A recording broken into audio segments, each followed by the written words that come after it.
Welcome to another episode of the Trusted Advisor podcast and video series powered by the Retail Solutions Providers Association. Our goal on the pod is to accelerate the success of today's and tomorrow's leaders in the retail IT industry. I'm Jim Roddy, back with you again. Thank you so much for joining us. In this episode, we'll discuss technology trends in label printing with two team leaders at RSPA member Star Micronics. So first, John Levin is a 17-year veteran of Star, and for the past 4 years has served as a director of product management. He's also had roles as a sales engineer, systems integration coordinator, and product integration manager. John, always great to talk with you, and it's great to have you on the podcast.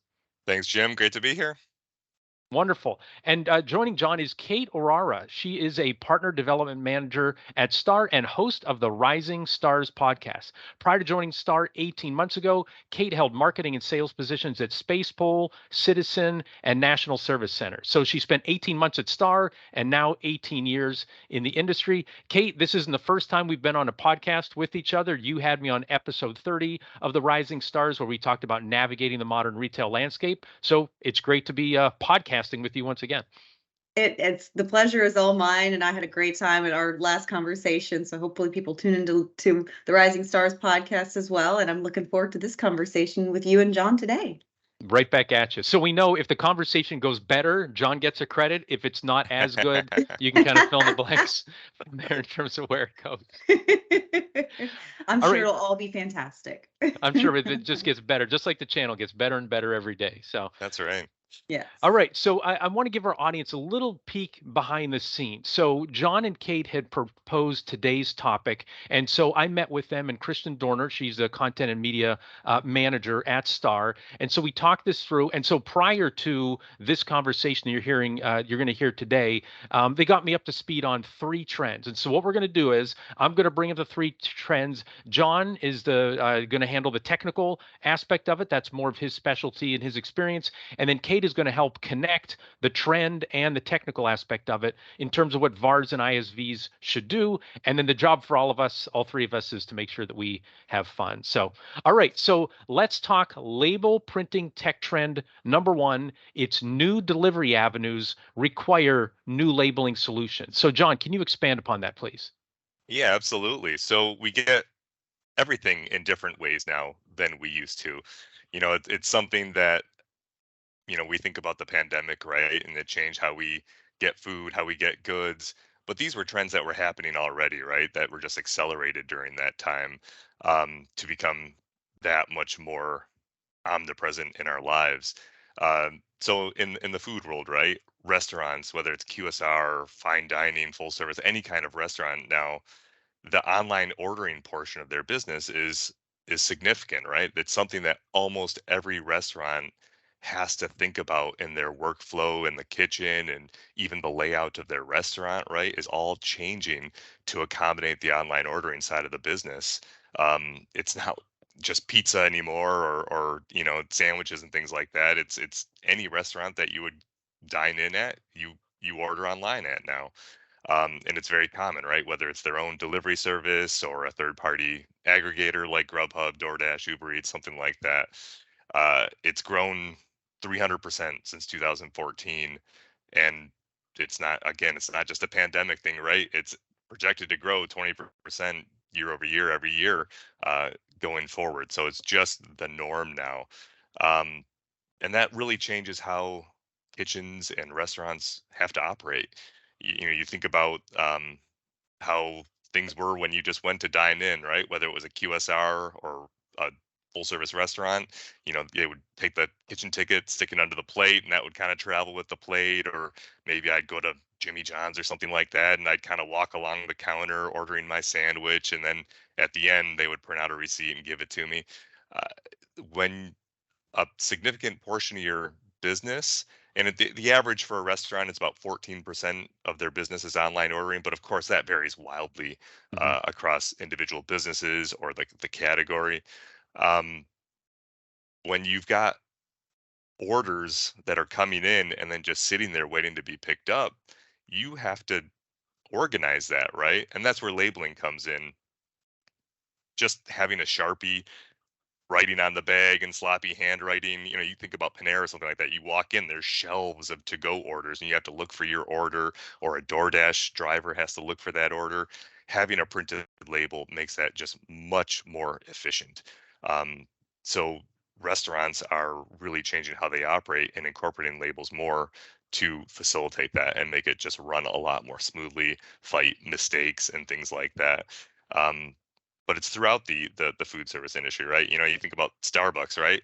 I don't go and wait in line anymore at Starbucks. I order on my app. Half the time I'm ordering from the parking lot, or I might even be ordering from waiting in line at Starbucks. And then I go and I search for my cappuccino among a pile of other hot drinks, you know, at a growing portion of the counter at Starbucks, right? And they're all nicely labeled because it just breaks down if you don't do that. Um, so the way that we're getting all of our food is different, and it's not just hospitality, right? It's not just the restaurant and food service space. It's retail too, um, whether it's food or retail good, you know, other retail goods. The store is different now. We're picking up things. We're doing a lot more curbside ordering. You know, I go to my grocery store or Target or Walmart or something like that. A bigger portion of that parking lot is for curbside pickup. You know, what would have been just regular parking spaces before.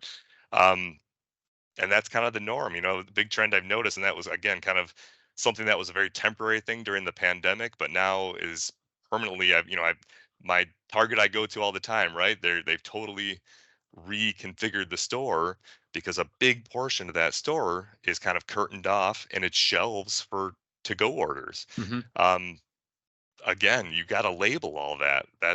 It breaks down if you don't label all that. You know, retail stores are kind of like warehouses now, and that can be a very literal thing.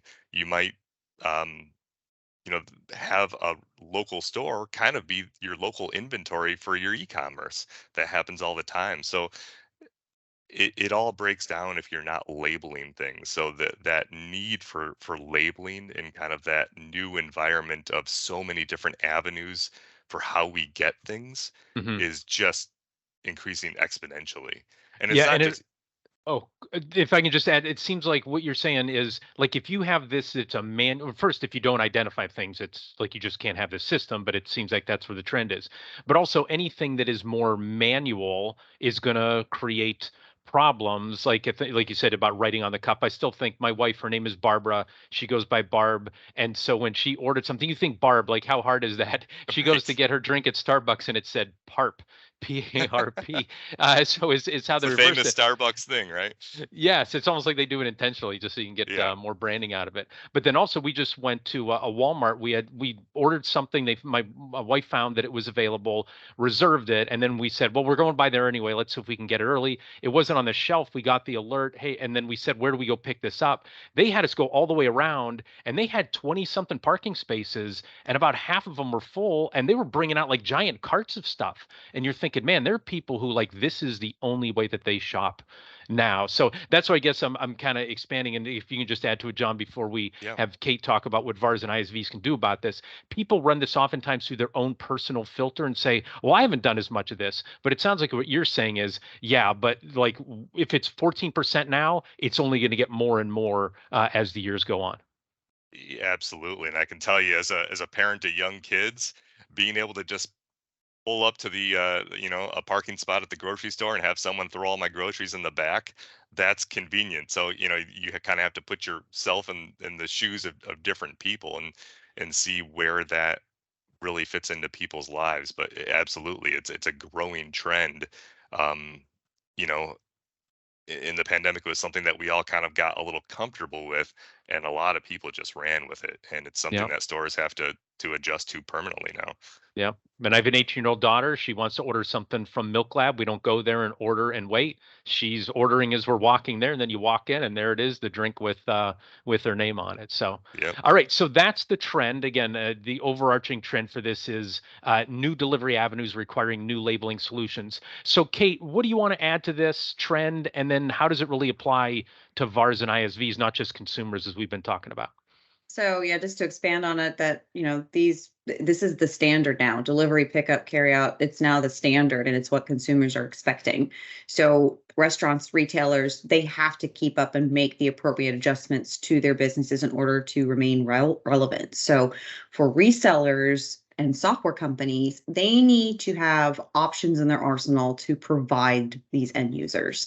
And actually, what I've noticed from the ISV standpoint is that you have some of these larger delivery carry out platforms, and some of those may have fees associated to them to the end user. So a lot of ISVs, what they're doing is creating their own platform that almost competes with those larger delivery options. So that is something that an ISV, if they can do it and they have the manpower to actually create their own online delivery, online ordering platform, they actually can be even more successful and help these end users avoid those fees. I do think in those cases it's imperative that these ISVs work with companies to put together that something in their platform and integrate with some sort of labeling printing solution. And think of that from on the forefront. Don't wait until later. Like, start thinking about it now is always the key, is to think ahead. Yeah, it seems like it was almost, I don't want to say pre-pandemic thinking, but it was, oh, it'd be nice if you had this option. But it sounds like what you're saying is either these ISVs have to create it on their own, or we've seen inside the RSPA a lot of ISVs partnering with each other where they're saying, hey, this is our core offering, your core offering is this. Let's see how we can have some sort of integration together. Is that kind of what you're seeing as well? Like the Yeah. ISVs if they've been creative, they need to be even more creative to fill what's going to be a requirement for 14%, 15%, 16%. Absolutely. And I think, it just kind of referring back to retail now, and even like our podcast that you and I did, Jim, we talk about the importance of partnerships within the channel to provide a cohesive solution for the end users. And for this particular trend, I think this is something where absolutely the different companies, ISVs, resellers, need to partner with one another, use each other's strengths to battle the challenges that these end users are facing. Got it. Yeah, that's the upside. And then the downside is, like, if you don't do it, someone else is going to fill that Mhm. gap for you. So you've got to make sure you're able to provide that. So Correct. all Yes. right, so let's talk trend number 2. It's more consciousness related to food safety and allergens. And then along with that, there are new media options that enable execution of, making folks alert of food safety and allergens. So, John, can you give us the details behind this trend? Yeah, so there's a couple sides of this that I can talk about. One is literally, labeling any food item, prepackaged food item, for example, with any allergens it contains. And this is, the FDA in the US has required since 2004, I think was legislation, labeling of food items with any allergens that it contains, right? And this is a growing trend. So just last year, the FDA gave some new guidance on making sure people knew how to follow these regulations. And you look at even around the world, right? In UK, Natasha's law in I think 2019, and Australia just in 2021, they made some new regulation around it. So it's something that globally everyone is putting a lot of attention now. So it's not just an afterthought. You need to have the capability to label these things, and it's kind of married with the trend, right, of a lot of carry out and prepackaged food and other things happening in the food space, that this is should be top of mind for ISVs, for resellers, for anybody, um, that this needs to happen. And then the other side is in the kitchen, right? Is food safety as far as consumable food items. Your lettuce and tomatoes and chicken and things like that, right? People have always been labeling these in the kitchen. For freshness, right, with date codes and things like that. But it's usually been a manual thing, right? A Sharpie or a little date code, color coded sticker or something like that. But the technology's come to a point where there's a lot of solutions out there on the market, a lot that we work with, that are digital solutions. Maybe it's a tablet or some sort of computing device where you're printing out date codes that are going on a bin of produce or meat or something like that, and then it's going in your fridge to make sure that you're both tracking the item with a label and then Mhm. digitally tracking that to make sure that one, everything that you have in your kitchen is fresh and you're not harming your diners. But also you think of it from, your kitchen is the warehouse of the restaurant, right? It's where all your raw goods sit. So if you're running that officially and controlling what, reducing waste and things like that, we know that restaurants are a notoriously low margin business, right? So if you run your kitchen more efficiently, waste less, that's just goes right to your bottom line. So labeling and this kind of date code labeling, making sure that you're cycling out, ingredients quickly and not wasting things that have gone bad, is very beneficial, and labeling's a big part of that. And you mentioned what I think is an important point is it's not just the labels are being printed and then they're being stuck on so you can read it, but it's integrated where there's digital tracking so there can be an alert that says, hey, identified again this lettuce that's Yep. going to be expired on 10/7. Here it is now 10/8. Have you discarded that yet? Because if not, you're relying on human beings to be reading it every time. And a lot of times they're Yep. just moving super fast in the kitchen and you look and go, it seems fine to me, but you don't know how it is. Is that part of this as well, where it's not just the end result of the label being printed, it integrates with the entire system. So there's alerts, and again, it's reducing the amount of human error and the amount of people, who are going to have problems when they're engaging with it. Am I understanding that correctly? Yeah, that's a perfect understanding, right? The label is kind of half the solution, but the full solution, just like in the point of sale world or anything else in our world, is around the ISV. It's around software. That's the solution, right? The printed label is kind of the end result of that. Um, so yes, it becomes really important, and ideally that's going to tie into your point of sale and integrate with all the other, pieces of the stack that go into a restaurant to just make it a really seamless, efficient operation. Great. Kate, what's your take on this trending about food safety and allergens and then the new media? How should solution providers, how should ISVs react? I mean, I would just state the obvious to some of these end users and really make sure that they're being coherent with the regulations. Food safety and allergen labels should be something that um, solution providers should take extremely seriously. I mean, just to expand on the subject that John talked about with Natasha's Law and the Food Allergen Labeling and Consumer Protection Act, FDA said about approximately 2% of adults and 5% of infants and young children in the US alone have some form of food allergy. So it's estimated that 30,000 people require emergency room treatment, and 150 of those die every year due to Mm. allergic reactions. So, I mean, you'd hate to do a scare tactic, but I would do a scare tactic. This is not only a measure that potentially costs someone his or her life, but businesses that don't properly label their food risk major lawsuits on their hands. I mean, it's more than just someone's lives. You got money associated to that as well. So solution providers should always be encouraging businesses that sell prepackaged and prepared foods to have proper labeling on their packaging to protect their overall business and health and safety of their consumers. So the question really should be is when the solution providers are talking with these end users who sell food or work in restaurants or anything, is what's your labeling solution for your packaging to ensure you're adhering to proper labeling laws, or what does your POS solution offer for labeling? So just making sure that letting them know that there is that option, because they may have not even thought about it, or it's something that it becomes an afterthought. I think people, the printing aspect is like the last thing that they think of. Hardware, all that stuff, that's the last thing that they think of, and sometimes it's needs to be a little bit further advanced in the decision making process. Yeah, you saying that, Kat, reminds me. I'm going to show here my ignorance of alcohol, where there was, they thought it was orange juice back in the kitchen, but it turned out to be, is it a mimosa that has orange juice and Mm. champagne or something Hmm. in it together? And so they look both like orange juice. Well, a little kid wanted orange juice. They poured into the sippy cup.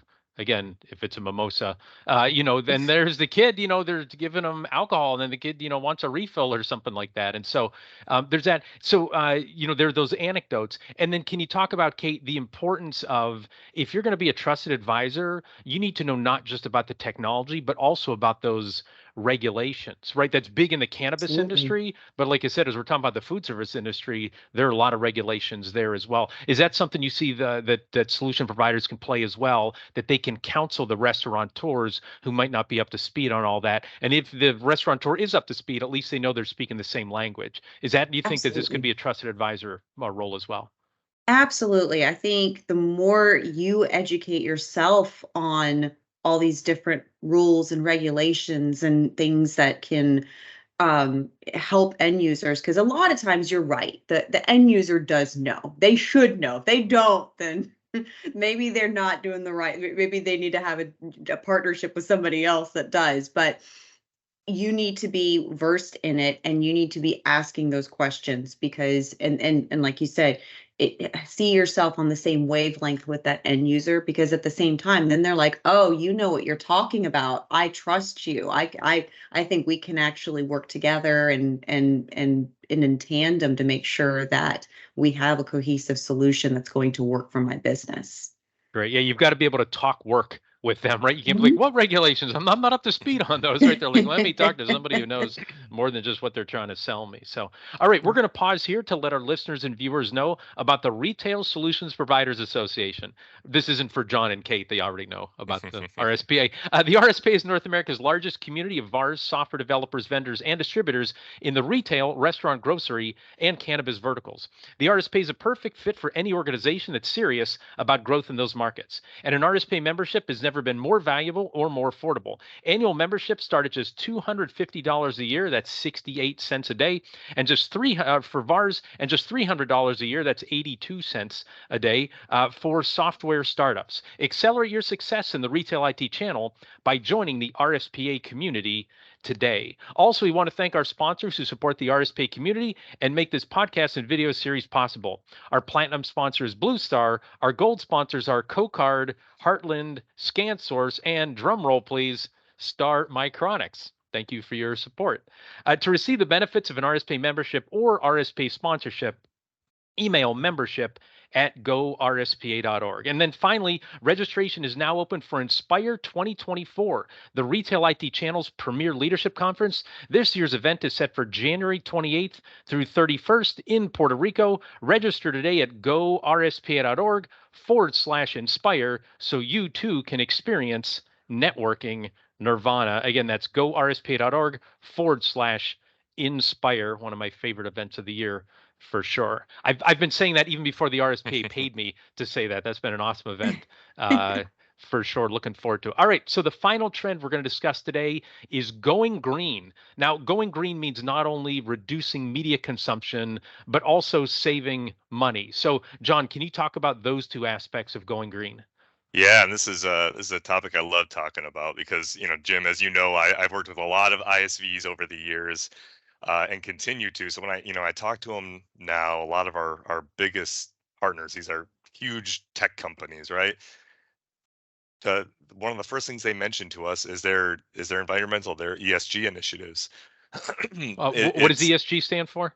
environmental, social, and governance. So Okay. this is all of the, that you're doing the right things for the world, kind of, and it's a hot topic for a lot of these big companies that, they have big, uh, big initiatives that are all encompassing, right? And they expect their suppliers to partake in that, to do the right things to help them in their environmental goals. Um, and so it's very top of mind for these big partners, for I think for ISVs and VARs, and it really can dictate who gets their business. So it's something that manufacturers like us or VARs need to think about when you're talking to these ISVs and other partners. Um, so in our world, one of the things that or the easiest way for us to tackle the environmental challenge is by looking at kind of the one, and at least in direct thermal printing and label or receipt printing is the one consumable thing, which is the media, the paper, or the labels. Um, so as we've been talking about today, the label printing is not going down. It's only increasing the need for it. So the amount of labels being printed is only going to increase. But the way that we can tackle that environmental challenge is whenever possible is by removing that liner, right? So you think about a label, right? You peel off the backing, you stick the label, and then that backing goes in the garbage. And that backing is, roughly half the roll, right? Half the roll of labels. That's half the weight, half the material going in the trash. So it's not great for the environment, right? Very obviously.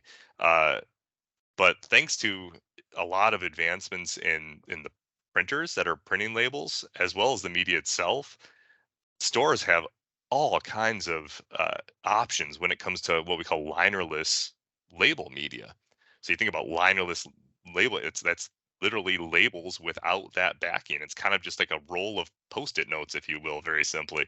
What? Um, So I have to ask because I almost feel like if you put me have a science project for that, like it would just be jammed up and you couldn't peel the label off. So can you talk about that? Like you said, is it like a post-it note or that it's not fully like how does that work? Yeah, and it can work in a lot of different ways. And it's been around for some time where you kind of had dots of adhesive on the back of the paper, and then you'd have kind of a black mark in between that, so the printer would cut in between the adhesive. And now that's not necessary anymore, Okay. right? So the coatings on all the printers on the market that are built to tackle this kind of linerless media are such that you can have full adhesive coverage just rolled up, on a roll of thermal paper, Hmm. and have that pass through a printer, cut through the adhesive, and not cause challenges. Of course, you have to periodically clean every couple months or something like that, and make sure the adhesive's not building up so it continues working smoothly. But it works really well, and that so now you're talking the whole label is something the whole roll is something you're gonna use instead of half of it being something you're throwing away. Um, so that's just really efficient, cost efficient, and environmentally good. But you think about shipping paper and labels, they're heavy.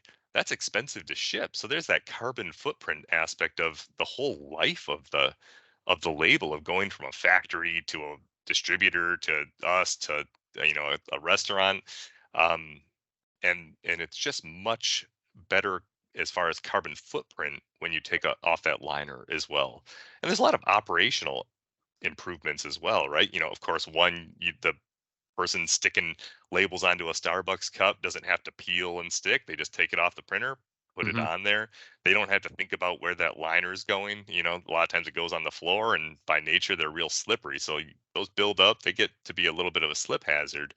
Um, so it just makes it a lot more efficient.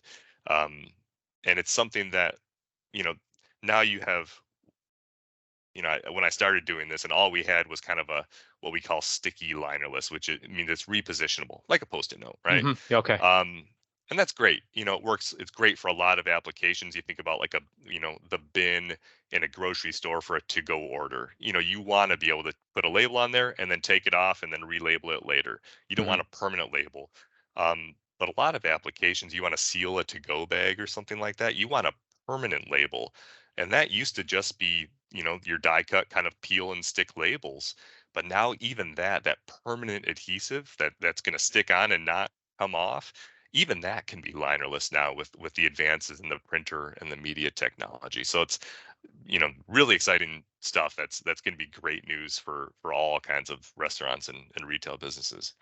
Got it. Great. And so, John, I want to ask you follow up, and then Kate, I'm going to ask you the same follow up, and then I have Kate, another VAR ISV connection thing. So, John, like, so when ISVs and VARs are talking to the end users, is it like, do you figure out, hey, are they more environmentally friendly, or is it just more a bottom line thing, right? In terms of save on shipping, you don't have to, throw as much stuff out. Like, is it you present both at the same time? Is you feel out where they are, or where do you like? What I guess what have you heard your successful ISVs doing? And then Kate, I want to see what you're hearing from the folks you talk with. So Yeah, I would say it's both, right? Everyone is impacted by the bottom line. Everyone wants to save money. So that approach is always going to work, right? Whatever you're talking about, labels or anything. Um, But again, I think that eye towards the environmental side of it is really starting to, where before it was kind of just a nice thing to tack on, um, but People would say, "Hey, tree huggers like this oh yeah, stuff," but that right, was like a fringe exactly. kumbaya kind of thing.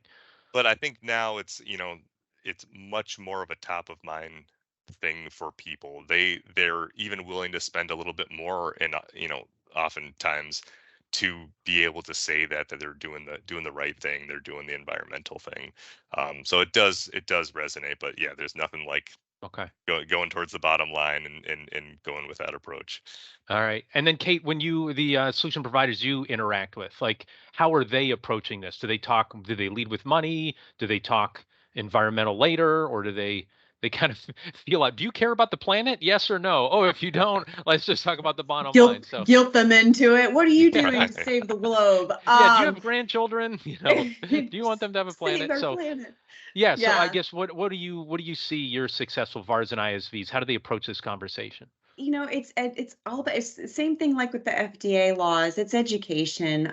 You want businesses to be obviously be relevant. So labeling is one of those things. You're either going to get with it or you're not. Just like self-service, you're either going to get with it or you're not. Or online ordering, you're going to do it or not. So in order to remain relevant, you need to take this measure. Going green, it's an expectation just as a society, and it's because there's so much that goes into going green. I remember my previous employer that there was a whole big initiative just to make sure everything was green, from operations to the vendors that we were using.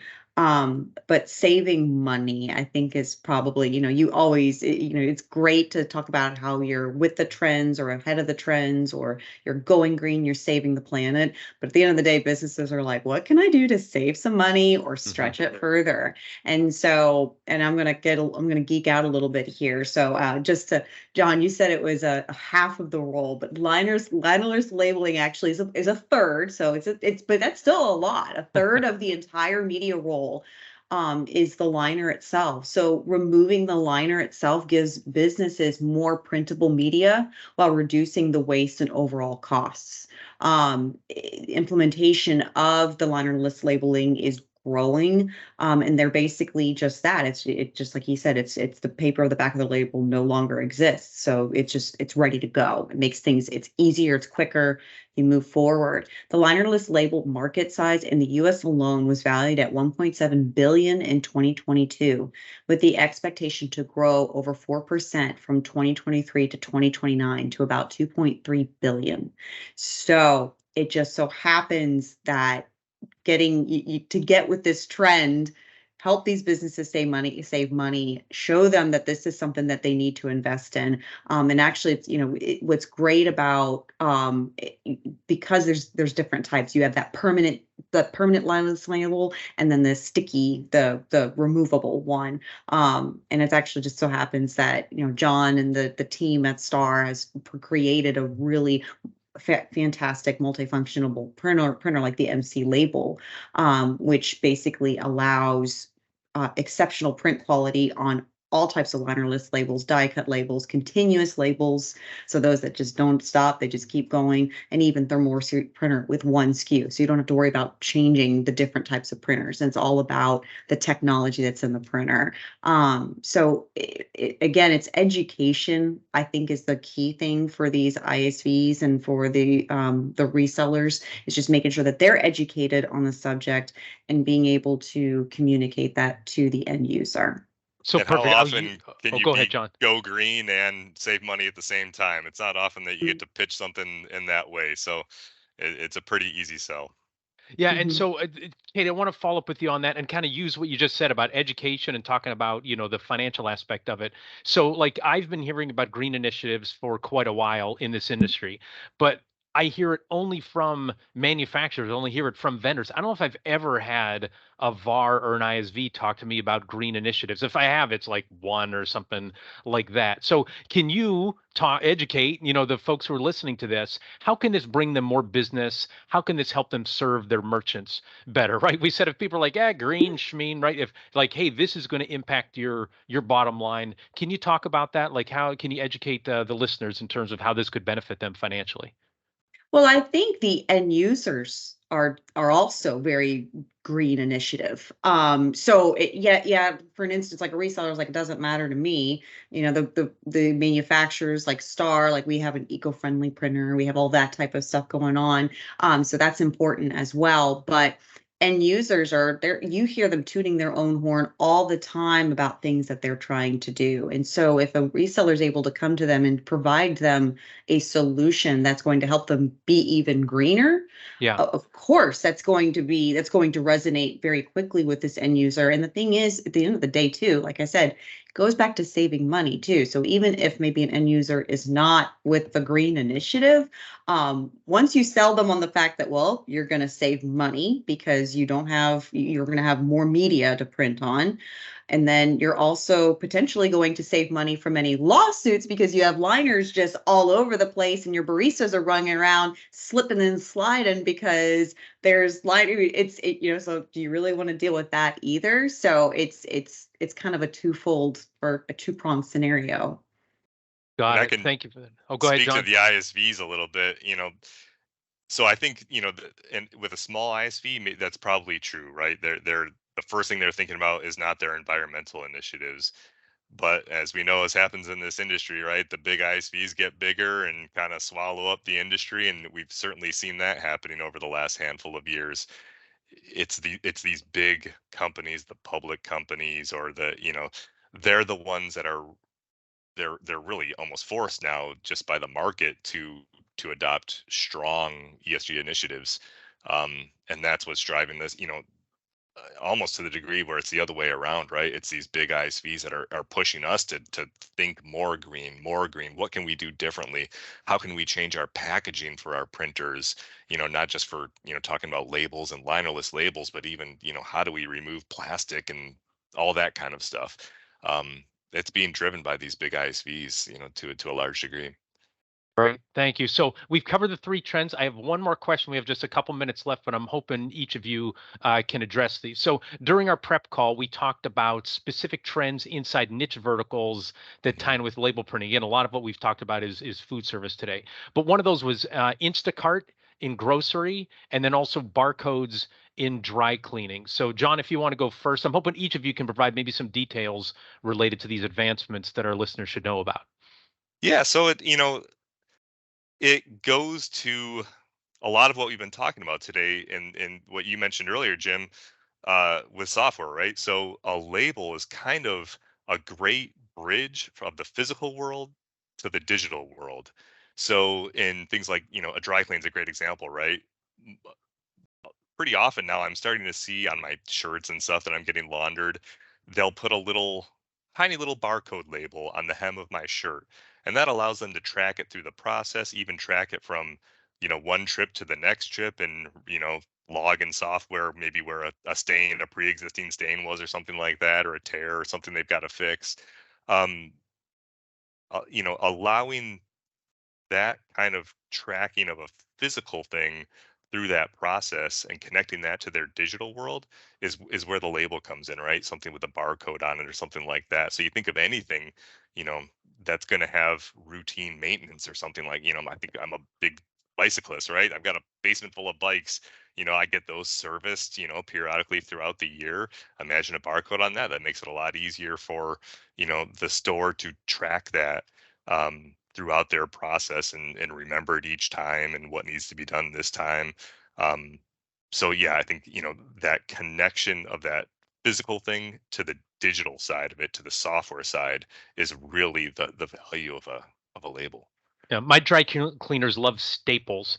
They staple everything. They print the receipts, they staple it together. Your shirts, they come back with a little thing looped through with 2 staples on them. Yep. That's why, like, yeah. They need to get a label printer so they can put that on the, so they don't have to worry about staples. And I know staples aren't expensive. They're one of the cheapest things in the world, but I'm thinking like carpal tunnel from all the stapling that they do for all this stuff, because they have thousands of shirts. Yeah. So Kate, can you expand? You can have the final word here. Any of the advancement we talked about, in terms of outside of the food service space? I mean, well, I mean, we were talking about the Instacart. Like, I don't think that it's so funny because even post-pandemic, that, like, because you brought that up, that's just it's the convenience of doing the grocery shopping online. That's pulling up to the store, getting everything in. John talked about it, and making sure proper labeling of those groceries is so crucial, to make sure that the correct order gets into the correct car. And nothing would upset a busy working parent more than waiting in the school car line to pick up the kids, then run them to whatever after school activity they have to get to the grocery store. That should be convenience service, and to only get home, realize when they get home, they get the ingredients and they don't have the ingredients they need to make dinner that night. I may or may not have had that happen to me.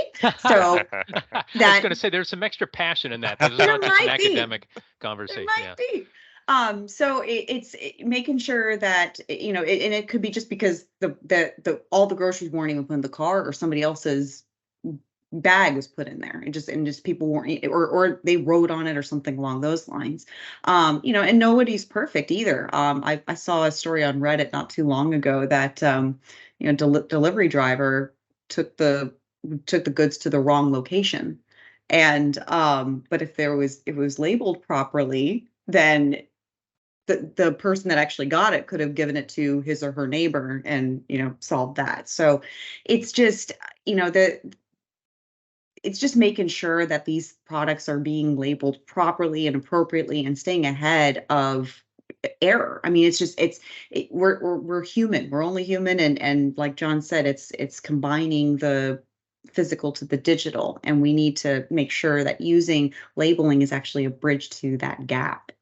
Yeah, and we talked about, again, all these trends that are moving this direction.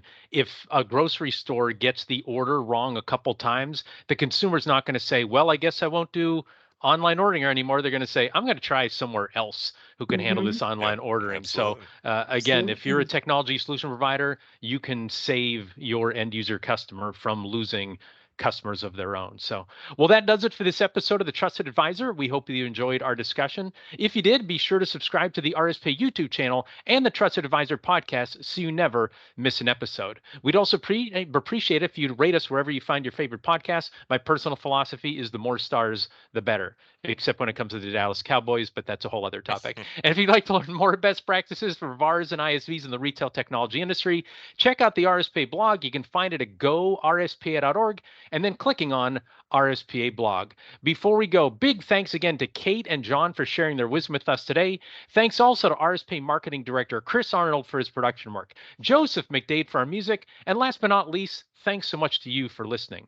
Our goal at the RSPA is to accelerate the success of our members in the retail technology ecosystem by providing knowledge and connections. For more information, visit our website at gorspa.org. Thanks for listening, and goodbye, everybody.